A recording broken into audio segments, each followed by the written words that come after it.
Welcome to जय जगत foundation. जय जगत फाउंडेशनवरती आपले सर्वांचे सहर्ष स्वागत आहे. एक महत्त्वपूर्ण सूचना. या चॅनलवरती प्रसारित होणारे कोणतेही ऑडिओ अथवा व्हिडिओ डाउनलोड करण्यास सक्त मनाई आहे. असे आढळून आल्यास संबंधित व्यक्तींवर कायदेशीर कारवाई केली जाईल. तर नमस्कार विद्यार्थी मित्रांनो, आज आपण बघणार आहोत राज्यशास्त्र इयत्ता 11वी.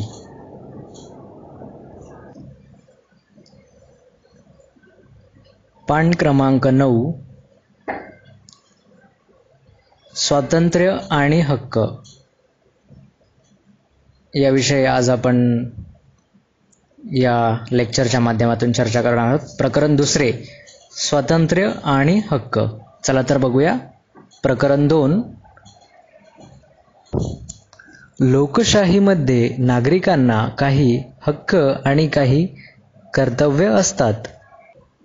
जेव्हा या हक्कांचं आणि कर्तव्यांचं पालन केलं जातं म्हणजेच रक्षण केलं जातं तेव्हा लोकांना स्वातंत्र्य आहे असं संबोधलं जातं.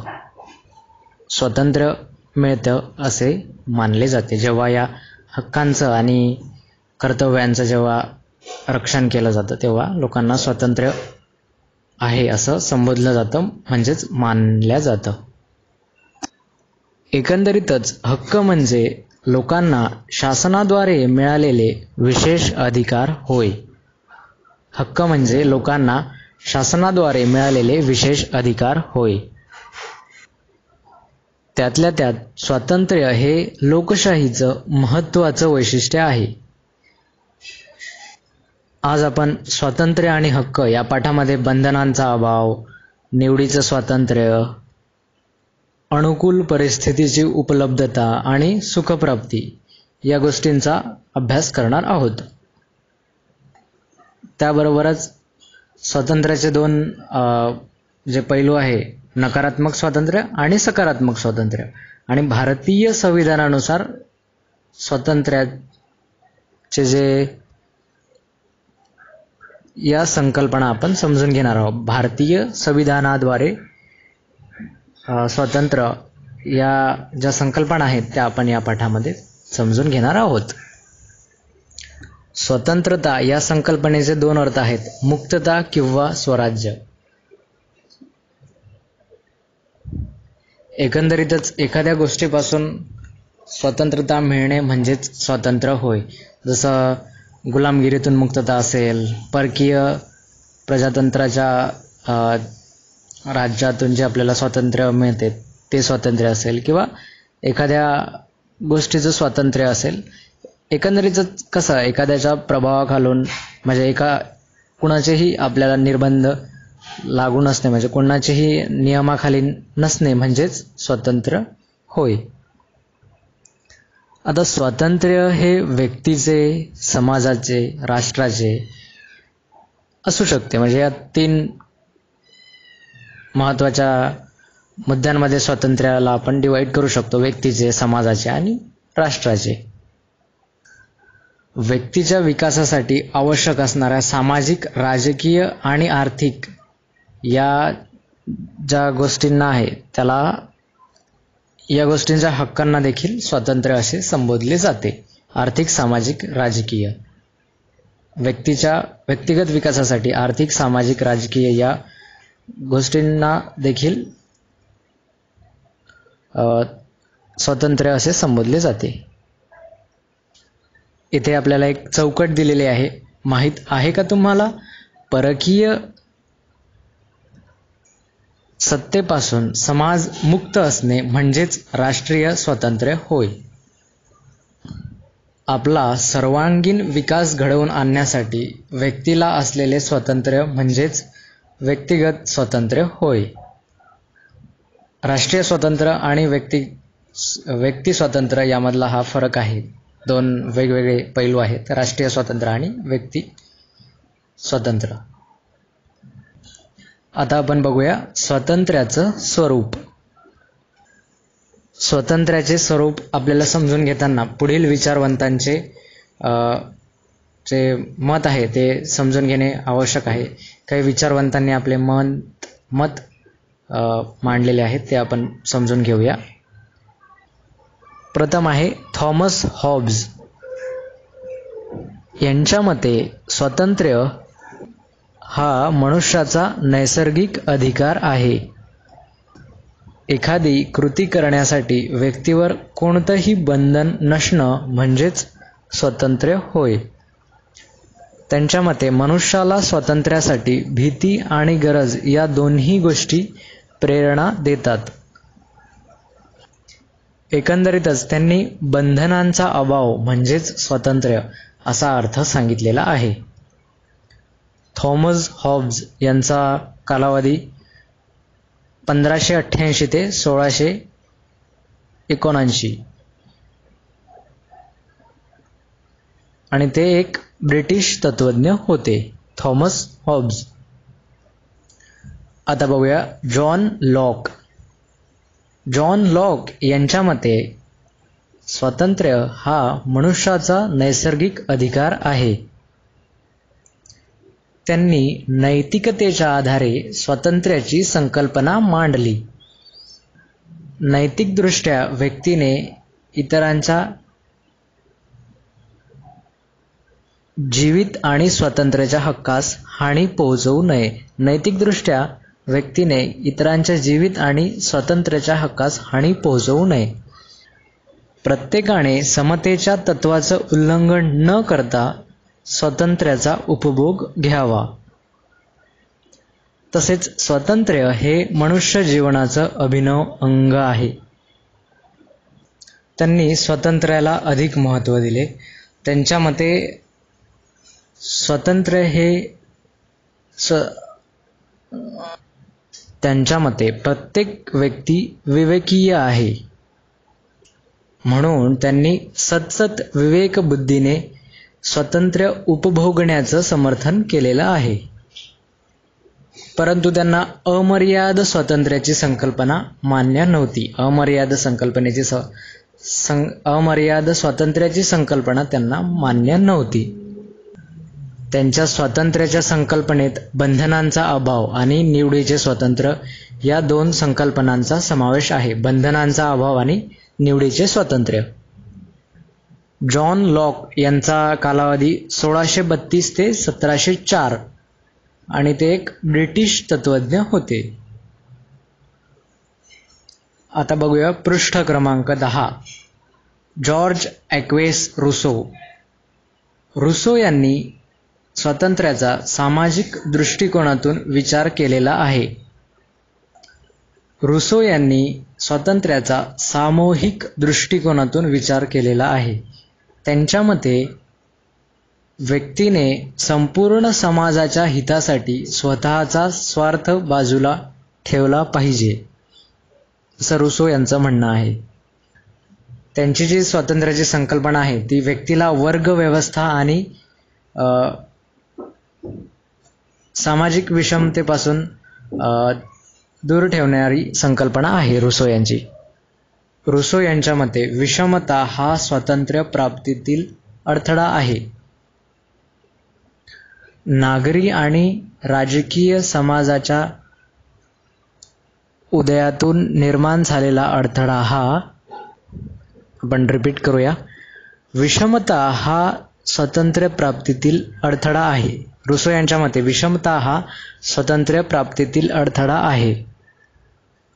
नागरी आणि राजकीय समाजाच्या उदयातून निर्माण झालेल्या अडथळ्यातून व्यक्तीला मुक्तता मिळणं म्हणजेच स्वातंत्र्य होय. हे अडथळे दोन प्रकरणात त्यांनी मांडलेले आहे. व्यक्तीला सार्वजनिक हिताचा विचार करण्यास रोखणारे अडथळे, हा जो आहे तो पहिला आहे. आणि आता दुसरा बघूया.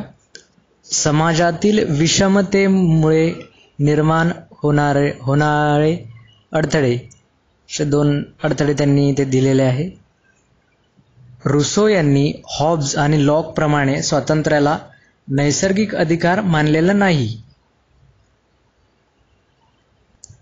समाज एकत्रित येऊन नागरिकांच्या हिताचं आणि जीविताचं संरक्षण करतो. रुसो यांनी सामाजिक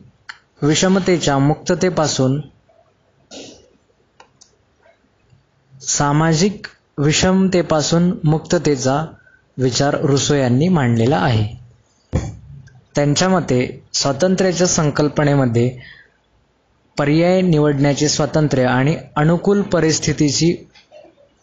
परिस्थितीची उपलब्धता हे महत्त्वाचं आहे. रुसो यांच्या मते मनुष्य हा जन्मताच स्वातंत्र्य आहे, परंतु तो सर्वत्र शृंखलांमध्ये बंदिस्त आहे, असं जॉर्ज ॲक्वेस रुसो यांचं म्हणणं आहे. आणि महत्त्वाचं म्हणजे त्यांना फ्रेंच राज्यक्रांतीचा जनक मानतात. रुसो यांना फ्रेंच राज्यक्रांतीचा जनक मानतात. त्यांचा जन्म जिनेव्हा येथे झाला.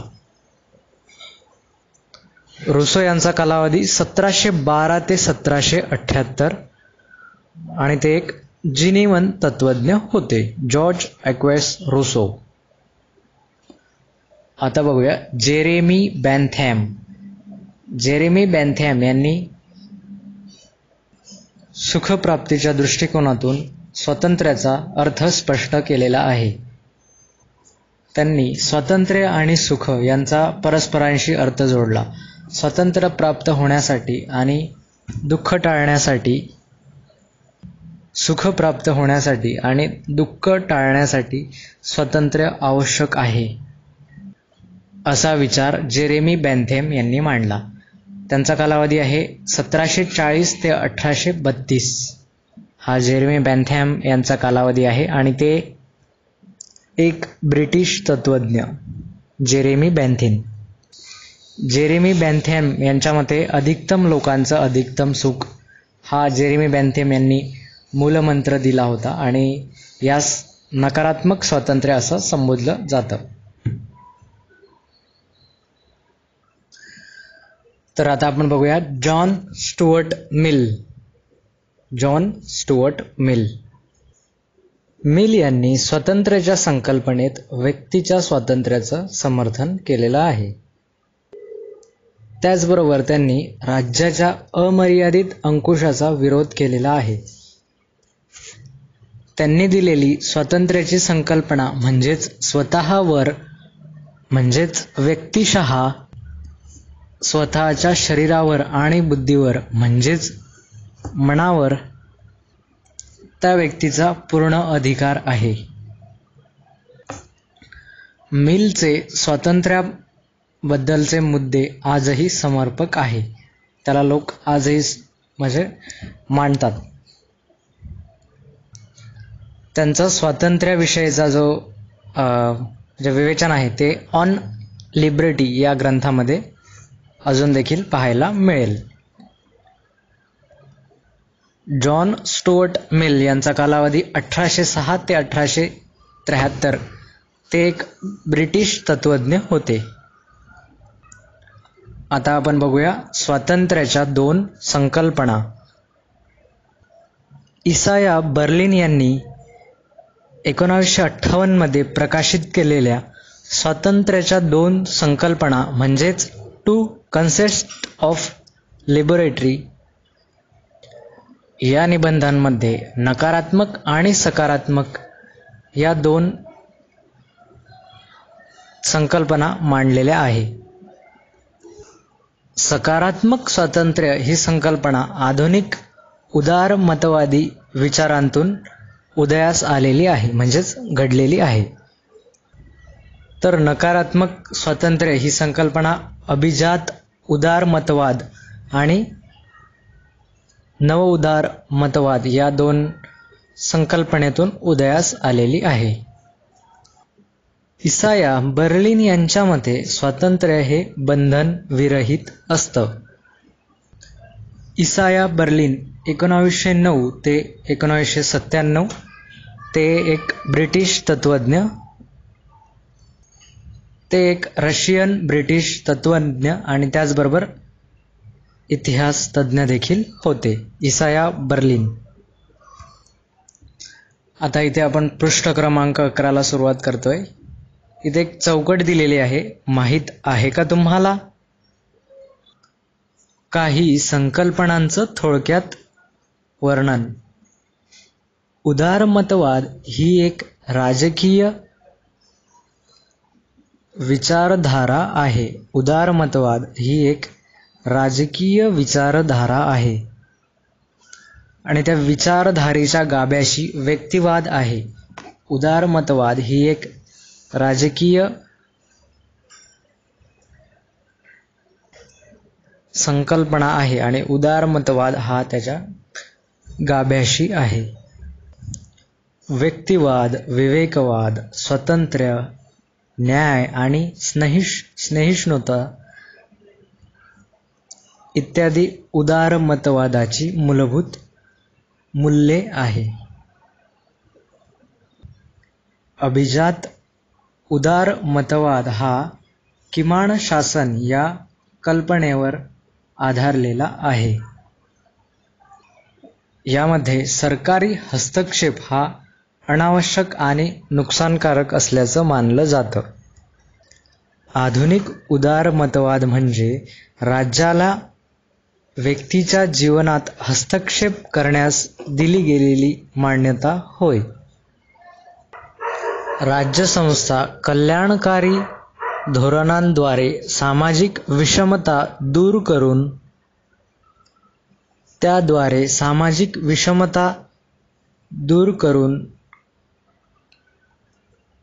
त्याद्वारे व्यक्तीचं स्वातंत्र्य राखण्यासाठी आणि विस्तार करण्यासाठी योगदान देऊ शकते. नवउदारमतवाद हा मुक्त बाजारपेठ आणि मुक्त व्यापार याचा पुरस्कर्ता आहे. नवउदारमतवाद हा मुक्त बाजारपेठ आणि मुक्त व्यापार याचा पुरस्कर्ता आहे. खाजगीकरण, कल्याणकारी योजनांवरच्या खर्चात कपात, खाजगी कॉर्पोरेट कंपन्यांना करात विशेष सवलत इत्यादींना नवउदारमतवादात महत्त्वाचं स्थान असतं. आता बघूया नकारात्मक स्वातंत्र्य. नकारात्मक स्वातंत्र्य ही संकल्पना अभिजात उदारमतवाद आणि नवउदारमतवाद या दोन संकल्पनेतून उदयास आलेली आहे. James Mill, Isaiah Berlin, Friedrich हॅग,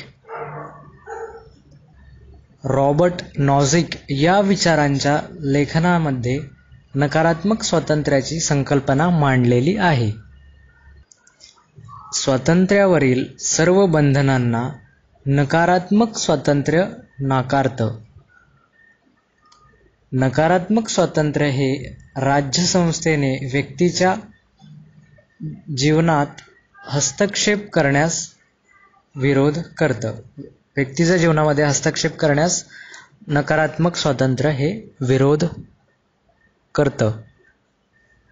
राज्यसंस्था आर्थिक, सामाजिक हस्तक्षेप करीत नाही हे नकारात्मक स्वातंत्र्याचं वैशिष्ट्य आहे. त्याचबरोबर व्यक्ती स्वातंत्र्य बंधनांमुळे ते धोक्यात येतं. यासाठीच धाक, दहशतवाद, जबरदस्ती, राज्यसंस्थेचा हस्तक्षेप या आणि इत्यादी गोष्टींना नकारात्मक स्वातंत्र्य ही संकल्पना विरोध करते. विचाराचं स्वातंत्र्य हे नकारात्मक स्वातंत्र्याचा आधार आहे. जेरेमी बॅन्थेन यांनी नकारात्मक स्वातंत्र्याचा पुरस्कार केलेला आहे. जेरेमी बॅन्थेन यांनी नकारात्मक स्वातंत्र्याचा पुरस्कार केलेला आहे. व्यक्तीला आपलं हित योग्य प्रकारे समजतं, त्यामुळे राज्याने त्यामध्ये हस्तक्षेप आणू नये असं जेरेमी बॅन्थिन यांनी मांडलेलं आहे. मॅन्युअल ऑफ पॉलिटिक या ग्रंथामध्ये त्यांनी मुक्त आर्थिक व्यवहार हे तत्व मानलेलं आहे. मॅन्युअल ऑफ पॉलिटिकल इकॉनॉमी या ग्रंथामध्ये बेंथेन यांनी आर्थिक व्यवहार हे तत्व मांडलेलं आहे. त्याचप्रमाणे जेम्स मिल यांनी ऑन लिबर्टी या ग्रंथामध्ये नकारात्मक स्वातंत्र्याची संकल्पना देखील मांडलेली आहे. मिलने सामाजिक राजकीय व्यवस्थेच्या हस्तक्षेपापासून स्वातंत्र्याच्या संरक्षणाचा पुरस्कार केला. तेवढंच नाही तर त्यांनी विचार स्वातंत्र्य आणि कृती स्वातंत्र्य यातील अंतर देखील स्पष्ट केलेलं आहे मिल यांनी. व्यक्ती स्वातंत्र्यासाठी मिलने व्यक्तींच्या विकासासाठी मिलने व्यक्ती स्वातंत्र्याचा पुरस्कार केला आणि व्यक्ती स्वातंत्र्याचा पुरस्कार त्यांनी नकारात्मक स्वातंत्र्य म्हणून केला, पण स्वातंत्र्याच्या परिणामाचं मोजमाप केलं मिल यांनी. त्यांच्या मते कोणत्याही कृतीचा व्यक्तीपेक्षा समाजावर अधिक परिणाम होतो. मिल यांच्या मते अशा परिस्थितीमध्ये मिलने नकारात्मक स्वातंत्र्याची संकल्पना जी आहे ती नाकारलेली आहे. त्यामुळेच मिलची नकारात्मक स्वातंत्र्याची संकल्पना जी आहे ती इसाया बर्लिन यांच्यापेक्षा वेगळी आहे. इसाया बर्लिन यांच्या मते एखादी कृती करण्याचं स्वातंत्र्य म्हणजेच नकारात्मक स्वातंत्र्य होय. या तत्वानुसार कृती दुय्यम ठरते आणि कृती करण्याची संधी जास्त महत्त्वाची ठरते. त्या कृतीनुसार कृतीचा परिणाम महत्त्वाचा ठरत नाही व कृतीचे मोजमाप देखील केले जात नाही. त्यामुळे ही संकल्पना गुणवत्तेला महत्त्व देत नाही, कारण त्या संकल्पनेमध्ये कृतीचे मोजमाप केले जात नाही व ती संकल्पना महत्त्वाची ठरत नाही. आता बघूया पृष्ठ क्रमांक 12.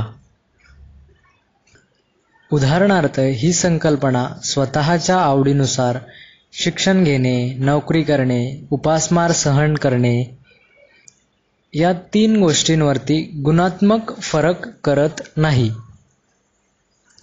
थोडक्यात जर पाहायचं झालं तर त्यांच्या मते कृतीच्या परिणामापेक्षा कृतीची संधी मिळणं हे अधिक महत्त्वाचं आहे, असं इसाया बर्लिन यांचं म्हणणं आहे.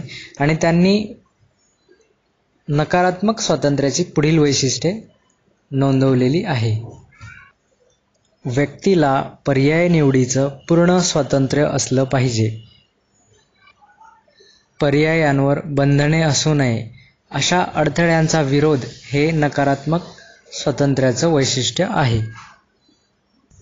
दुसरं आहे नकारात्मक स्वातंत्र्य ही संकल्पना नव उदारवादी विचारावर आधारित आहे. फ्रेडरिक हॅग, रॉबर्ट नॉझिग यांनी नकारात्मक स्वातंत्र्याची संकल्पना जी आहे ती स्पष्ट केलेली आहे. फ्रेडरिक हॅग हे नव उदारवादी विचारवंत होते. ते नव उदार मतवादी विचारवंत होते आणि ते त्याचबरोबर ते व्यक्तिवादी विचारांचे पुरस्कर्ते होते. एकंदरीतच त्यांनी स्वातंत्र्य म्हणजे कोणत्याही स्वरूपाचा अडथळा नसण्याची स्थिती असं वर्णन केलेलं आहे. त्याचबरोबर त्यांनी आर्थिक व्यक्ती स्वातंत्र्याचा पुरस्कार देखील केलेला आहे. त्याचबरोबर त्यांनी व्यक्ती जीवनातील राज्याचा हस्तक्षेप अमान्य केलेला आहे. त्यांच्या मते आर्थिक स्वातंत्र्य हेच खरं स्वातंत्र्य आहे. त्यांच्या मते खऱ्या स्वातंत्र्यावर नियंत्रण आणि बंधन नसावं. रॉबर्ट नॉझिग हे नव उदारवादी विचारवंत म्हणून ओळखले जातात. त्यांच्या मते व्यक्तीला मान्य नसलेली बंधने त्यांच्यावर लादल्या गेली की व्यक्तीचं स्वातंत्र्य अडचणीमध्ये येतं. त्यामुळे स्वातंत्र्य हे बंधनांपासून सुरक्षित ठेवलं पाहिजे. राज्य, समाज, आर्थिक स्वातंत्र्यापासून राज्य, समाज आणि आर्थिक बंधनांपासून व्यक्ती स्वतंत्र असावी अशी त्यांची भूमिका होती. फ्रेडरिक हायग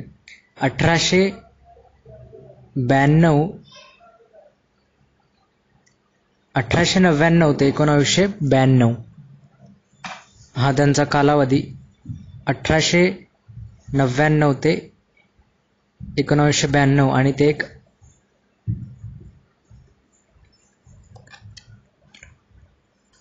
अँग्लो ऑस्ट्रियन तत्वज्ञ ते होते. त्याचबरोबर रॉबर्ट नॉझिक 1938 ते 2002 हा त्यांचा कालावधी आणि ते अमेरिकन तत्वज्ञ होते. रॉबर्ट नॉझिक. येथे एक चौकट दिलेली आहे आणि त्यामध्ये आहे इसाया बर्लिन यांचे नकारात्मक स्वातंत्र्याबद्दलचे विधान. मी कोणत्याही व्यक्तीचा गुलाम नाही असं इसाया बर्लिन यांचं सकारात्मक स्वातंत्र्याबाबतचं विधान आणि मीच माझा मालक आहे हे सकारात्मक स्वातंत्र्याबद्दलचा त्यांचे विचार. आता बघूया सकारात्मक स्वातंत्र्य. सकारात्मक स्वातंत्र्य याबद्दलचा प्रामुख्याने विचार रुसो आणि मार्क्युस यांनी केला. सकारात्मक स्वातंत्र्याची संकल्पना ती आधुनिक उदारमतवादातून उदयास आलेली आहे. नकारात्मक स्वातंत्र्याच्या संकल्पनेतून स्वातंत्र्याची संकल्पना ही परिपूर्ण होत नाही. आधुनिक उदारमतवादी यांनी स्वातंत्र्य, समता, न्याय, बंधुभाव या संकल्पनांमध्ये सहसंबंध असण्याचा विचार मांडलेला आहे. त्यांच्या मते स्वातंत्र्याचा परिणाम समता आणि न्यायावर देखील होतो. सकारात्मक स्वातंत्र्यानुसार कायदा जो आहे तो व्यक्तीला मार्गदर्शन करतो. तसेच कायद्याच्या मदतीने व्यक्तीचं व्यक्तिगत स्वातंत्र्य अधिक समृद्ध होतं. रुसो यांनी सकारात्मक स्वातंत्र्याची संकल्पना मांडली आहे कारण त्यांच्या मते नैतिक कायद्याच्या पालनातून व्यक्तीला अधिक स्वातंत्र्य मिळू शकतं असं रुसो यांनी मांडलेलं आहे. त्याचबरोबर त्यांनी समाजाच्या विवेकपूर्ण सामूहिक इच्छांचा देखील समाविष्ट केलेला आहे, म्हणजेच स्वीकार केलेला आहे. राज्य ही एक सार्वभौम सत्ता आहे जिचं प्रतिनिधित्व सार्वजनिक संस्था करते. म्हणूनच ते व्यक्तीवरील राज्याचे नियंत्रण मान्य करतात.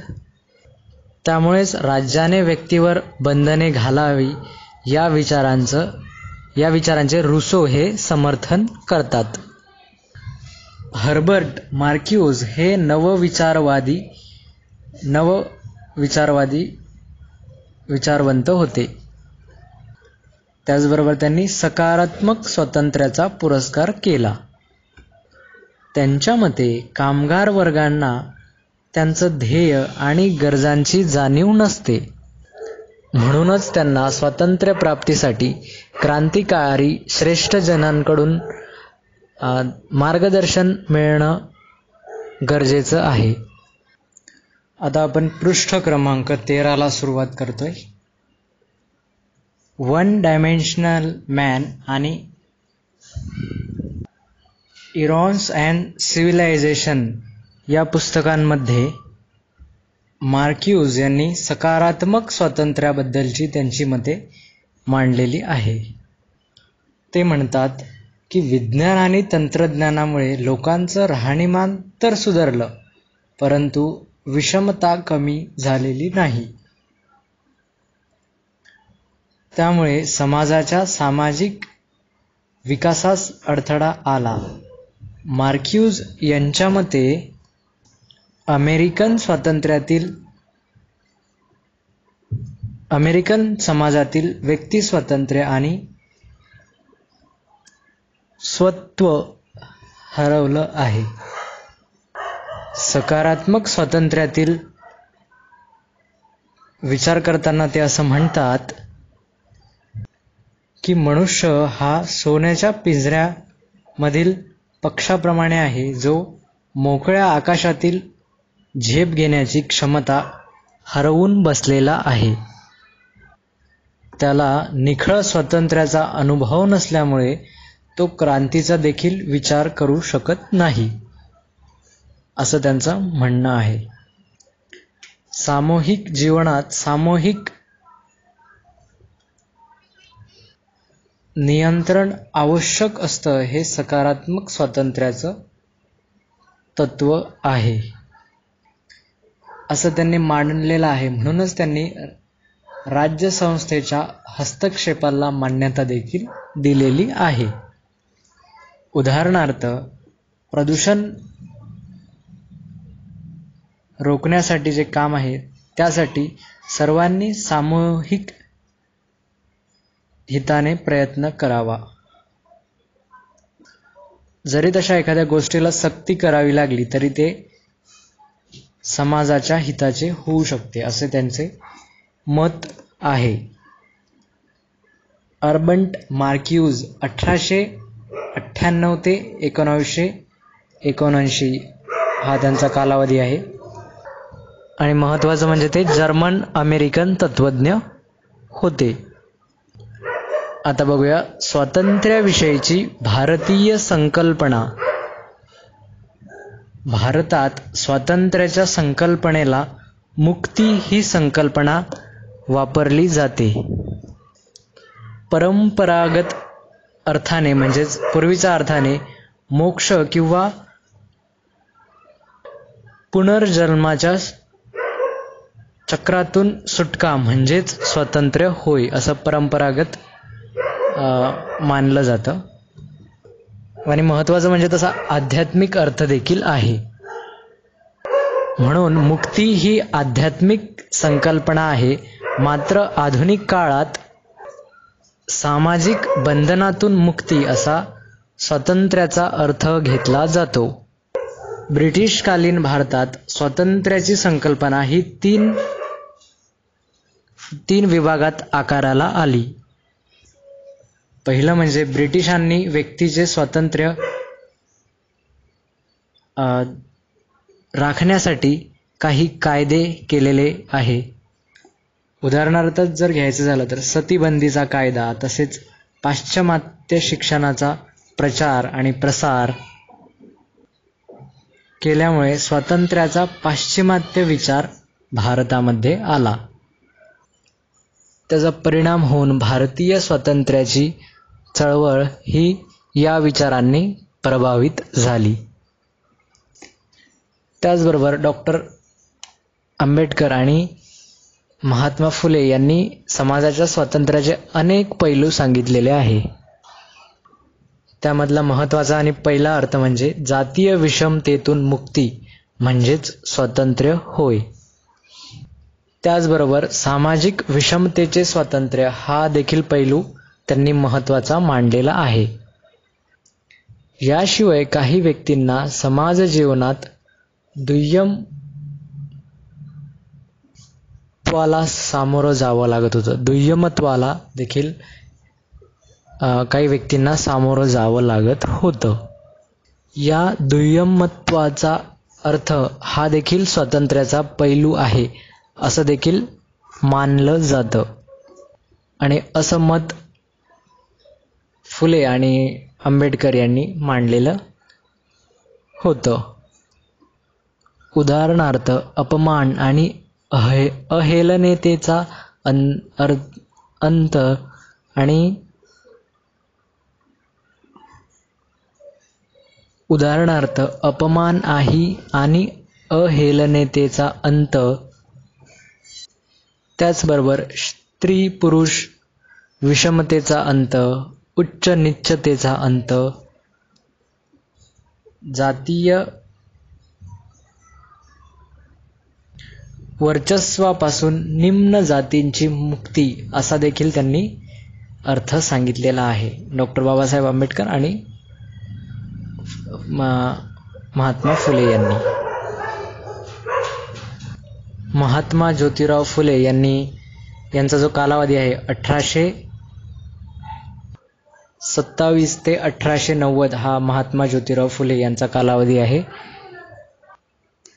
आणि ते भारतीय समाज सुधारक आणि विचारवंत होते. डॉक्टर बाबासाहेब आंबेडकर यांचा कालावधी आहे 1891 ते 1956. ते भारतीय न्यायशास्त्रज्ञ, अर्थशास्त्रज्ञ आणि समाजसुधारक होते. आता आपण पृष्ठ क्रमांक 14 सुरुवात करतोय. महात्मा गांधी यांनी स्वातंत्र्यासाठी स्वराज ही संकल्पना स्वीकारली आणि महत्त्वाचं म्हणजे ही संकल्पना त्यांनी हिंद स्वराज या पुस्तकातून मांडलेली आहे. स्वराज या संकल्पनेत स्व आणि राज अशा दोन संकल्पनेचा महात्मा गांधी यांनी समावेश केलेला आहे. एकंदरीतच सांगायचं झालं तर स्वतःवर राज्य म्हणजेच स्वराज ही त्यांची स्वराज्य ही संकल्पना व्यापक होती. त्यांना केवळ ब्रिटिश राजवटीतून स्वातंत्र्य अपेक्षित नव्हतं तर पाश्चिमात्य संस्कृतीपासून मुक्तता हे देखील त्यांना अपेक्षित होतं. महात्मा गांधी यांना स्वराज म्हणजेच मानवी मूल्य पायदळी तुडवणाऱ्यांपासून स्वातंत्र्य मिळवणे होय, म्हणजेच प्रतिष्ठा परत मिळवणं होय. या संकल्पनेत स्वयंशासन, स्वयंशिस्त, मानवी मूल्य या गोष्टींना अधिक महत्त्व होतं. महात्मा गांधी 1870 ते 1939 महात्मा गांधी यांचा कालावधी 1869 ते 1939. रिपीट, महात्मा गांधी यांचा कालावधी 1869 ते 1948. 1869 बिटवीन 1948 हा त्यांचा कालावधी होता आणि ते भारतीय स्वातंत्र्य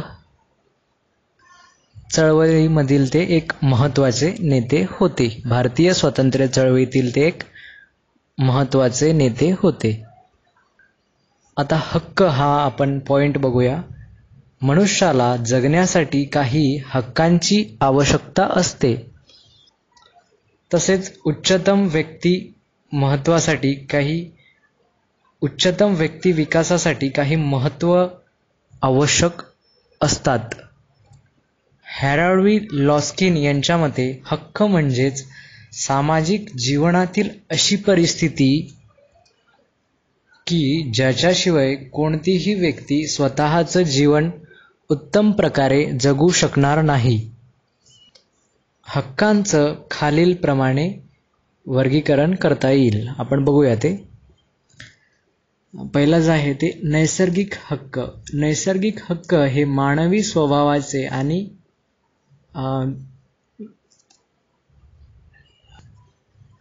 विवेकाचे अभिन्न अंग आहे. नैसर्गिक हक्क हे मानवी स्वभावाचे आणि विवेकांचे अभिन्न अंग आहे. त्यांचं स्वरूप सार्वत्रिक आहे. जीविताचा हक्क आणि स्वातंत्र्याचा हक्क ही नैसर्गिक हक्कांची उदाहरणे आहेत. आता बघूया नैतिक हक्क. दुसरा मुद्दा आहे नैतिक हक्क. नैतिक हक्क हे व्यक्ती आणि समाजाच्या सतत विवेक बुद्धीवर आधारलेले असतात. जर उदाहरणच घ्यायचं झालं तर शिक्षक आणि वडिलांना त्यांच्या प्रति आदर मिळणं हे एक त्याचं उदाहरण झालंय. म्हणजेच हा त्यांचा नैतिक हक्क आहे. आता तिसरा मुद्दा बघूया वैधानिक हक्क. वैधानिक हक्क हे राज्याकडून लोकांना दिले जातात. साधारणतः त्या हक्कांचं कायद्याच्या भाषेमध्ये संहितीकरण केलेलं असतं. वैधानिक हक्कांचं कायद्याच्या भाषेमध्ये संहितीकरण केलेलं असतं. या हक्कांचं स्वरूप सार्वत्रिक नसतं. वेगवेगळ्या देशातील वेगवेगळे शासन त्या देशातील जनतेला कोणते हक्क द्यायचे ते ठरवतात. वैधानिक हक्कांची अंमलबजावणी ही कायद्याद्वारे केली जाते.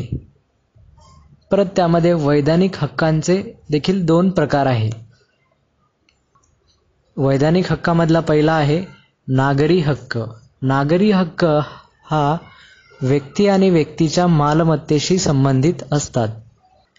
नागरी हक्कांमध्ये जीविताचा हक्क, स्वातंत्र्याचा हक्क, समतेचा हक्क आणि मालमत्तेचा हक्क यांचा समावेश नागरी हक्कांमध्ये होतो.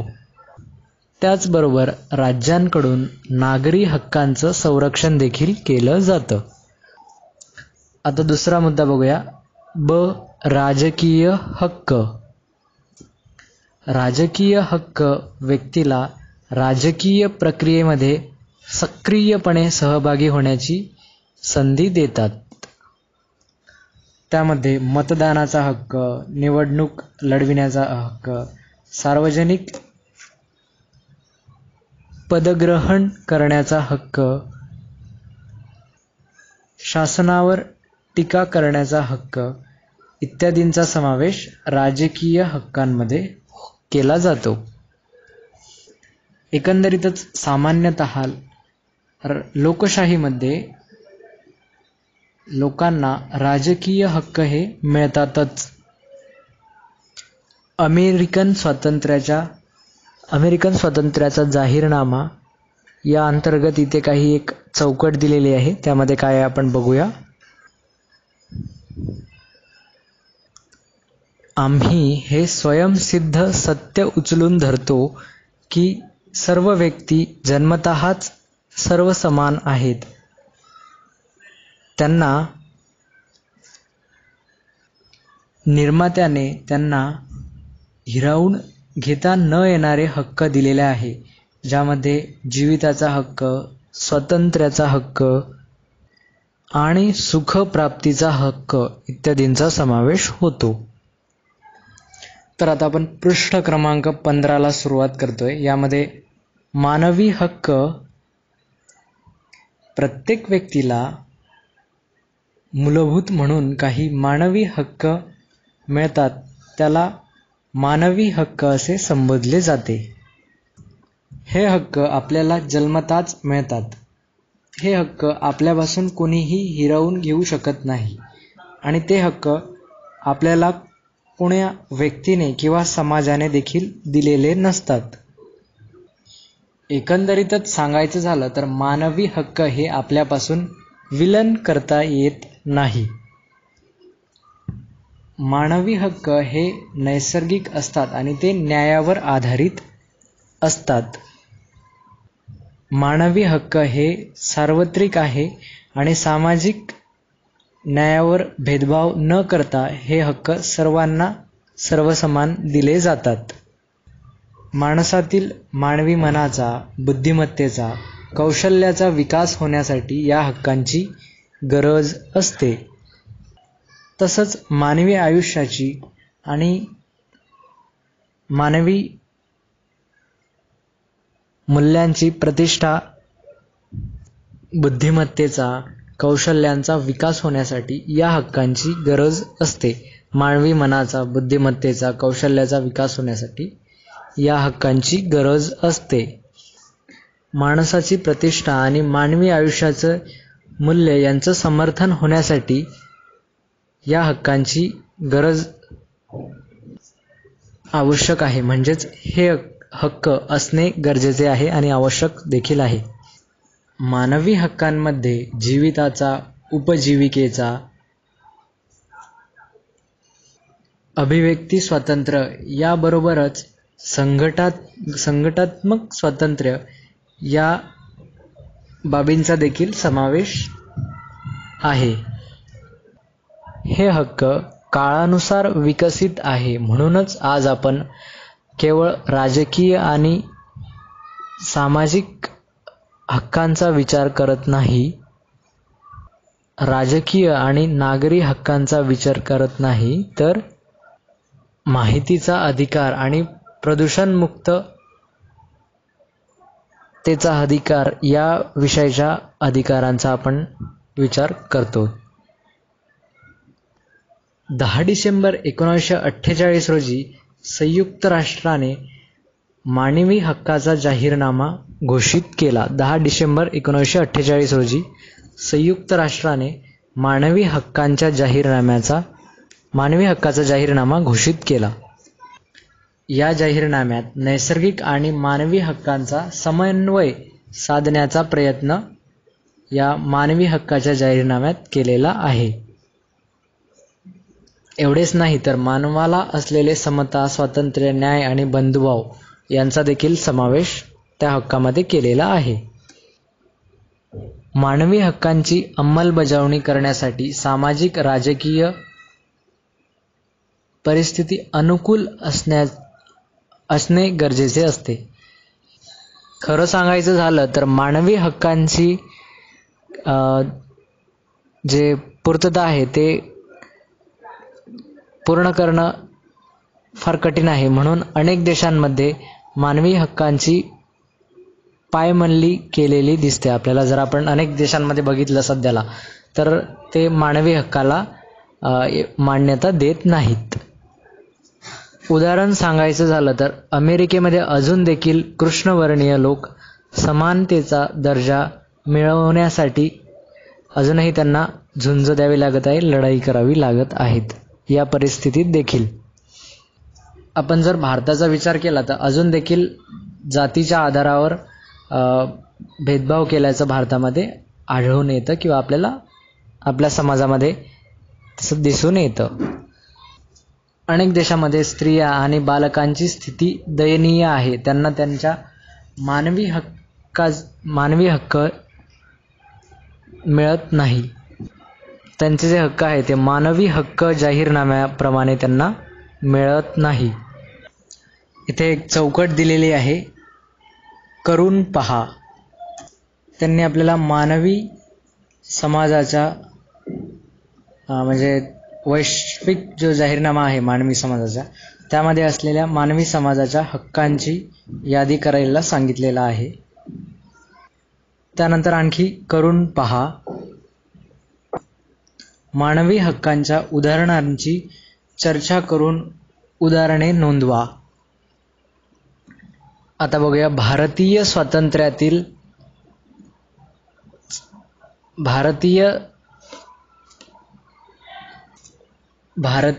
संविधानातील हक्क आणि स्वातंत्र्याची संकल्पना. हा मुद्दा आपण आता समजून घेऊया.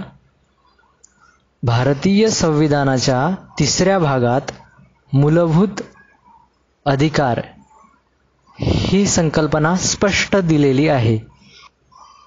म्हणजेच हे स्पष्ट केलेलं आहे एकंदरीतच. हे मूलभूत अधिकार खालीलप्रमाणे, यामध्ये समानतेचा हक्क, शोषणाविरुद्धचा हक्क, धार्मिक स्वातंत्र्याचा हक्क इत्यादी हक्क आहेत. त्याचबरोबर सांस्कृतिक, शैक्षणिक हक्क, घटनात्मक उपाययोजना करण्याचा हक्क इत्यादींचा समावेश आहे. आता बघूया पृष्ठ क्रमांक 16.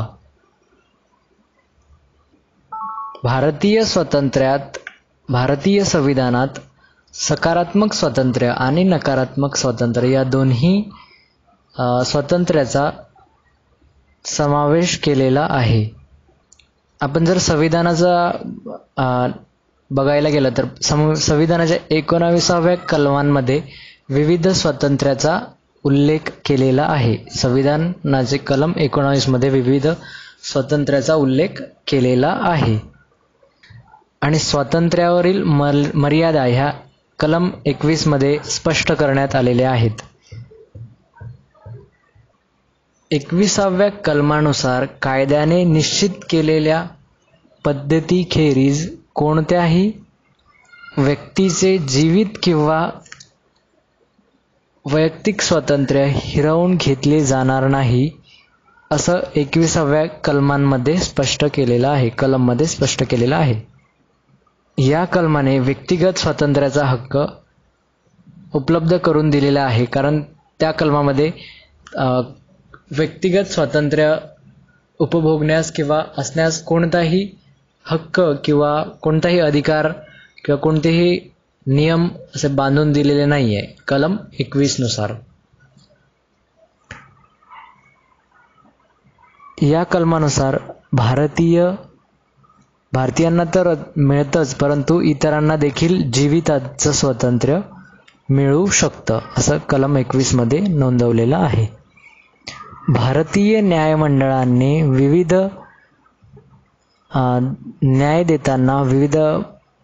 वेगवेगळ्या प्रकरणामध्ये न्याय देताना हक्क आणि स्वातंत्र्य या संकल्पनेचा अन्वयार्थ लावलेला आहे. भारतीय न्यायमंडळांनी स्वातंत्र्य प्रत्यक्षात उतरवताना न्यायव्यवस्थेने लावलेला अन्वयार्थ अधिक महत्त्वाचा ठरतो. उदाहरण जर बघायचं झालं तर 1963 साली जो खटला झाला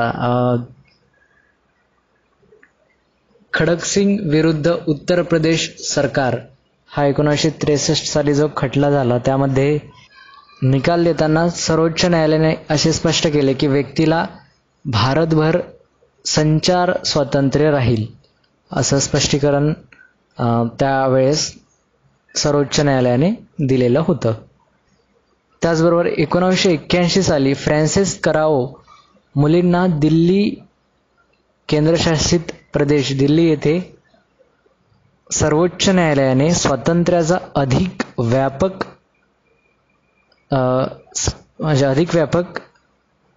प्रमाणात त्याची स्वातंत्र्याचे अधिकार हे स्पष्ट केलेले आहेत. जीविताच्या अधिकाराचा अर्थ त्यांनी प्रतिष्ठित जीवनाच्या अधिकाराशी जोडलेला आहे. 1981 साली सर्वोच्च न्यायालयाने दिल्ली येथे त्यामध्ये पोषक आहार, वस्त्र, निवारा, अभिव्यक्ती स्वातंत्र्य, संचार स्वातंत्र्य इत्यादींचा जीवनाच्या मूलभूत अधिकारामध्ये समावेश त्यावेळेस करण्यात आलेला आहे. 1984 साली बंधवा मुक्ती मोर्चा विरुद्ध भारत सरकारच्या खटल्यामध्ये सर्वोच्च न्यायालयाने राज्याच्या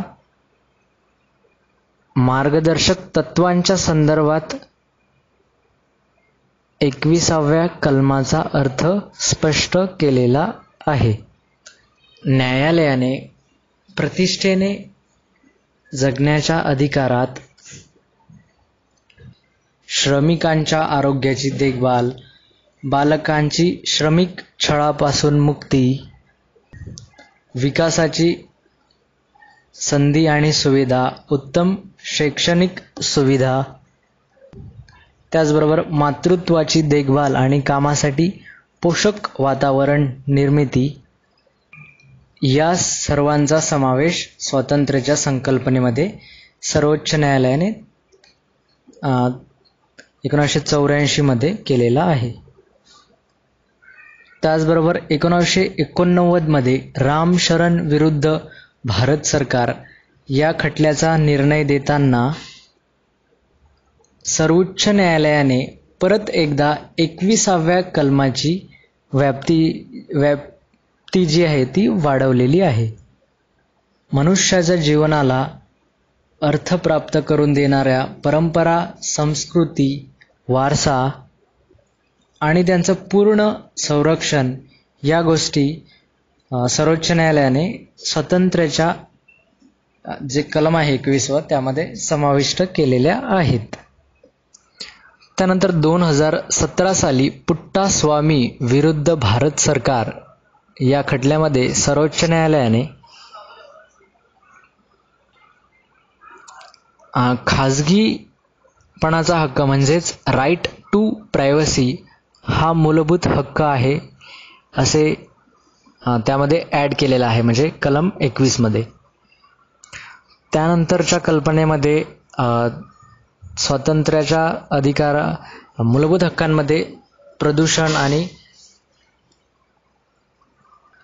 स्वच्छ आणि प्रदूषणमुक्त पाणी आणि हवा मिळण्याच्या अधिकाराला स्वातंत्र्याच्या संकल्पनेमध्ये स्पष्ट करावं असा सर्वोच्च न्यायालयाने त्यानंतर म्हणजे असं स्पष्टीकरण दिलेलं आहे, परंतु त्याला मूलभूत हक्कांमध्ये समाविष्ट केलेलं नाही. इथे काही 2 मुद्दे आहे, पृष्ठ क्रमांक 16 आणि पृष्ठ क्रमांक 17च्या प्रारंभी चर्चा करा. तर ते एवढे काही विशेष नाही. एकंदरीतच यावर काही वाक्य दिलेले आहे आणि त्यावर स्वातंत्र्याच्या संदर्भात चर्चा करा असं सांगितलेलं आहे. तर आपण आणि आपले मित्रमंडळी किंवा इतर सर्व आपल्या विद्यार्थ्यांशी चर्चा करावी त्या मुद्द्यांवर. त्यानंतर करून पहा ही ॲक्टिव्हिटीज इथे दिलेली आहे पान क्रमांक 17 ती देखील आपण करून बघायची आहे आपल्या क्लासरूममध्ये. आणि इथे हे प्रकरण आता संपलेलं आहे, त्यामध्ये स्वातंत्र्य आणि हक्क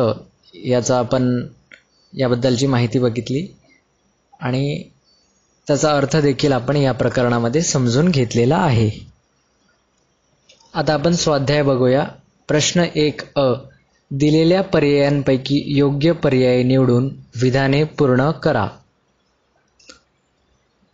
1 ऑन लिबर्टी हा ग्रंथ डॅश डॅश यांनी लिहिला. ऑन लिबर्टी हा ग्रंथ डॅश डॅश यांनी लिहिला. त्यामध्ये पर्याय आहे James Hills, Isaiah Berlin, Thomas Hobbes आणि रॉबर्ट नॉझिग. 2 स्वराज ही संकल्पना डॅश डॅश यांनी मांडली. त्यासाठी ऑप्शन आहे महात्मा गांधी, महात्मा फुले, डॉक्टर आंबेडकर आणि डॉक्टर राजेंद्र प्रसाद. प्रश्न क्रमांक 2 योग्य कारण निवडून विधाने पूर्ण करा. राज्याने स्वातंत्र्यामध्ये अडथळा आणू नये असे तत्व जेरेमी बॅन्थेनी यांनी मांडले. कारण राज्य आपल्याला स्वातंत्र्य देत नाही. व्यक्तीला आपलं हित चांगलं समजतं आणि स्वातंत्र्य ही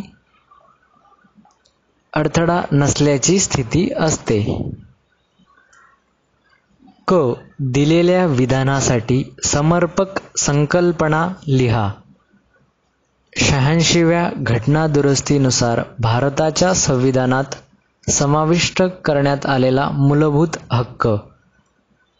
2 व्यक्ती आणि समाजाच्या सतत विवेकबुद्धीवर आधारलेला हक्क. प्रश्न 2 पुढील संकल्पना चित्र पूर्ण करा.